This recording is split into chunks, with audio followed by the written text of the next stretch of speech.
या ठिकाणी राज्याचा कृषी मंत्री व्यस्त आहे, हे दुर्दैव आहे महाराष्ट्राचं। त्यामुळं रुपाली चाकणकरावरती जे काही शासन व्हायचं, जी कारवाई करायची ती राज्याचे प्रमुख मुख्यमंत्री घेतीलच, करतीलच।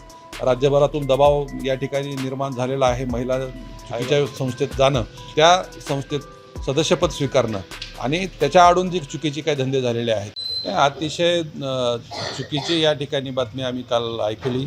राज्याचे कृषी मंत्री या ठिकाणी राज्य महिला आयोगाच्या अध्यक्ष रुपाली चाकणकर यांची पाठराखण करतात, त्यांची वकिली करतात। आज आम्ही अनेक वर्षापासून शेतकऱ्यांच्या प्रश्नावर या ठिकाणी झगडत असताना अतिशय शेतकरी मेटाकुटीला आला।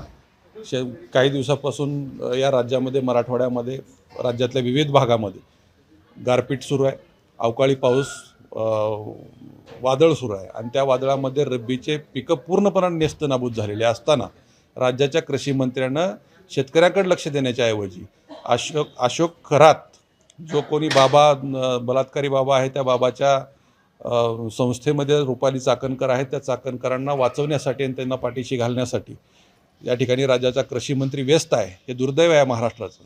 त्यामुळं रुपाली चाकणकरावरती जे काही शासन व्हायचं, जी कारवाई करायची ती राज्याचे प्रमुख मुख्यमंत्री घेतीलच, करतीलच।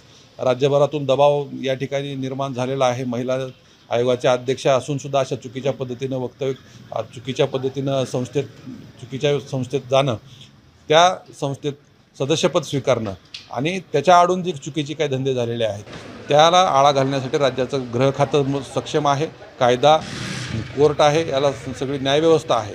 परंतु राज्याच्या कृषी मंत्र्यांनी ताकदीनं या ठिकाणी शेतकऱ्यांना मदतीसाठी बाहेर पडावं, याच रुपाली चाकणकराची वकिली करणं बंद करावं। अनेक नेते त्याच्यामध्ये, आता मी आत्ताच थोड्या वेळापूर्वी सुनील तटकरेंचा पण फोटो बघितलेला आहे, रुपाली चाकणकरांचे पाय धुतानाचे फोटो आहेत, अनेक वेगवेगळ्या पक्षाचे राजकीय नेते आहेत। माझं तर मुख्यमंत्र्यांना आव्हान आहे की आपण एकदा ही घाण सगळी साफ केली पाहिजे। अशोक खरात ही तुम्हाला आता एक वॉशिंग पावडर भेटलेला आहे। राज्यातल्या मंत्रिमंडळात तुमच्या जी बसून खुर्चीला बाजूला मांडी लावून बसणारे जी काही घाण आहे तुमच्यामध्ये, ती घाण साफ करण्याची हीच ती खरी वेळ आहे।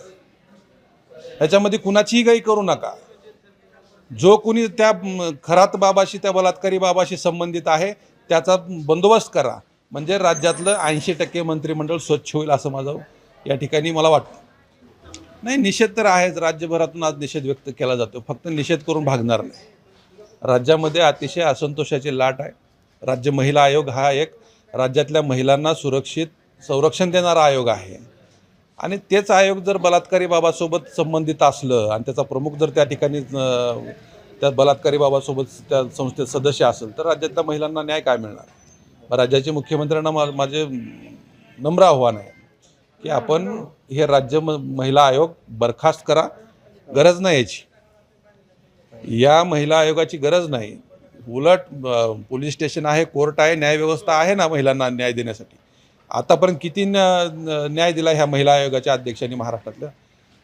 अखिल भारतीय छावा संघटनेची एवढी मागणी आहे की या राज्य महिला आयोगाच्या अध्यक्षपदावरून त्यांना काढा आणि त्यांना जेलमध्ये टाका।